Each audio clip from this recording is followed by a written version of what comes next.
my name is Anthony. I've been a Pararescueman for 10 and a half years. I started this company called XPJ.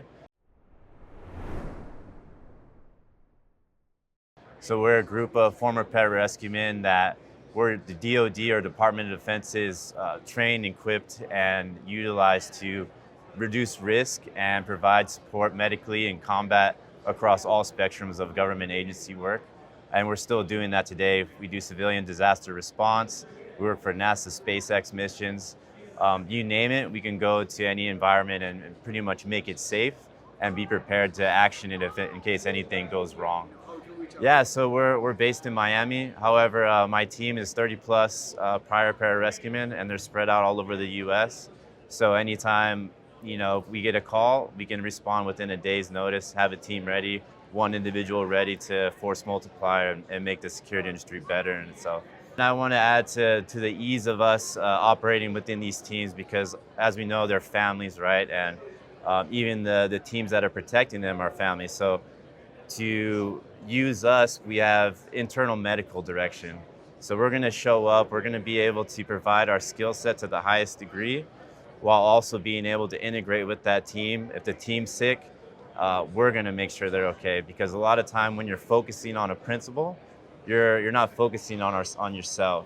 So we're going to be there to help the team, in a sense, take care of the situation easier, because we're caring about their life and the principal's life. So team dynamic's important, and that's what we're there for as well.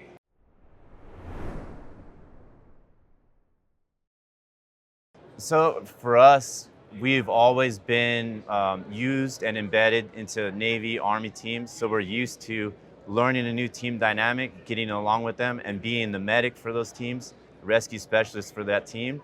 They usually trust us and want to implement us to pretty much be directly involved in their actions. And if we are to, let's say in the protective sector, look out for a family, go and do a travel risk assessment, we can not only benefit the team, but also the principal that we're responsible over.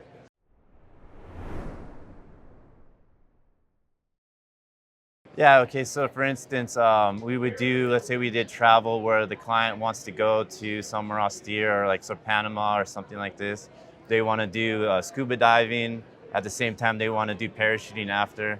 So we have guys that are trained to be dive supervisors. So we can actually dive with the client, make sure they're safe. If an incident happens, then we'll be able to provide medical support for them for that. And then also we can bring equipment. Let's say they want to go on an adventurous hike or something like this.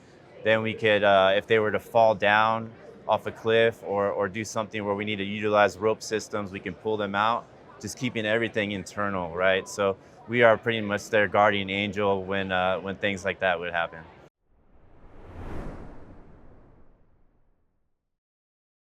Yeah, so one benefit to having us is we are trained to the gold standard of special operations tactical paramedic level. So any ground combatant in the military and you're a medic, this is the highest standard of care, which means that we are capable with reduced amount of equipment to take care of a patient for hours at a time until help gets there.